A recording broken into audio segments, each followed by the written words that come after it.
और आखिरी पांचवी बात जो सीखनी चाहिए कर्ण के जीवन से, अगर आपने दूसरों से ज्यादा कमाया है दुनिया में तो आपका कर्तव्य बनता है कि आप दूसरों के हित के लिए कुछ ना कुछ पैसा उसमें से लगाएं, कुछ डोनेट करें इस समाज के लिए जिसमें से आपने कमाया है।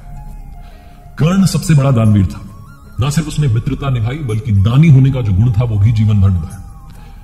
अंतिम समय में जब अंतिम श्वास कर्ण गिन रहा था, युद्धभूमि में घायल पड़ा हुआ था, तब भगवान श्री कृष्ण ने अर्जुन से कहा कि कर्ण को याद रखेगा जमाना, याद रखा जाएगा इसके वीरता के गुण के लिए और इसके दानवीर होने के गुण के लिए। तो अर्जुन ने कहा कि ये सबसे बड़ा दानवीर तो नहीं हो सकता। तो भगवान श्री कृष्ण ने कहा, अभी बता देते हैं तुम्हें। ब्राह्मण का वेश धर करके पहुंच गए भगवान कर्ण के पास, जो युद्धभूमि में घायल पड़ा हुआ था, और जाकर के कहने लगे कि आए तो हम आपसे मदद मांगने के लिए थे, लेकिन आप तो खुद ही अभी अपने अंतिम श्वास गिन रहे हैं, चलिए हम चलते हैं, बाद में आते हैं, तो आपसे मिलेंगे किसी अगले जन्म में मिलना होगा। तो कर्ण ने कहा, रुकिए महाराज, आप आए ब्राह्मण देव और आप खाली कैसे जा सकते हैं? माना कि मेरी मृत्यु बस होने वाली है, लेकिन तुरंत कर्ण ने युद्धभूमि में से पत्थर उठाया, अपना सोने का दांत तोड़ करके उनको दे दिया और कहा, ये ले जाइए, मुझे क्षमा कीजिएगा, मैं आपकी ज्यादा मदद नहीं कर पाया। भगवान श्री कृष्ण बड़े प्रसन्न हुए और तुरंत अपने वास्तविक स्वरूप में आ गए और कहा, कर्ण मांगो, क्या मांगना चाहते हो? मैं तुम्हारी दानवीर होने की इस क्षमता से बहुत प्रसन्न हूं, तुम इस दुनिया को कुछ न कुछ देते ही चले गए।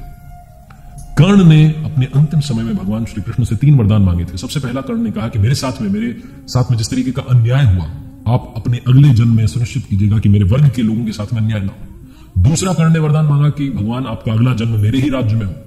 और तीसरा कर्ण ने वरदान मांगा कि मेरा अंतिम संस्कार ऐसा व्यक्ति करे जो पाप मुक्त हो। कहा जाता है कि भगवान श्री कृष्ण ने अपनी हथेली में कर्ण का अंतिम संस्कार किया था। आखिरी में बस ये कहना चाहता हूं कि जीवन में 2 मित्र हमेशा बनाना, पहले भगवान श्री कृष्ण जैसे जो ना लड़े फिर भी आपकी जीत पक्की कर दें, और दूसरे कर्ण जैसे जिन्हें मालूम हो कि हार सामने खड़ी है लेकिन फिर भी आपका साथ ना छोड़े।